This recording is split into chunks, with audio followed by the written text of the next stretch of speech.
नमस्कार एव्हरीवन. आजचा आपला जो विषय आहे तो आहे हेअरफॉल.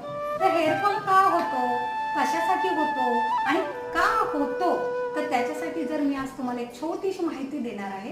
हेअरफॉल, तुमचं जर हेअर वॉश प्रॉपर नसेल तर तुमचा हेअरफॉल हा नक्कीच होणार. हेअरफॉल का होतो, तर एक तर व्हिटॅमिन डेफिशियन्सी असते आणि तुमचं हेअर वॉश प्रॉपर नसतं. तर आज मी तुम्हाला हेअर वॉश बद्दल माहिती देणार आहे. हेअर वॉश कसा असावा, जर तुम्ही 1 चमचा शॅम्पू घेतला तर तुमचा 1 चमचा त्यात पाणी टाकून शॅम्पू व्यवस्थित डायल्यूट करून तुम्ही प्रथमतः हेअर छान क्लीन केले पाहिजे. त्याच्यानंतर जर ऑइल असेल तर तुम्ही तो 3 वेळेला ही प्रोसेस केली पाहिजे आणि त्याच्यानंतर हेअर छान वॉश झाले. हेअर वॉश म्हणजे काय करायचं, तर तुम्हाला स्कॅल्प चांगली स्वच्छ करून घ्यायची आहे. स्कॅल्प जर तुमची स्वच्छ नसेल तर तुम्हाला डॅन्ड्रफ हा 100% होतो. त्याच्यामुळे हेअर वॉश हा तुमचा स्कॅल्पला झाला पाहिजे. स्कॅल्प स्वच्छ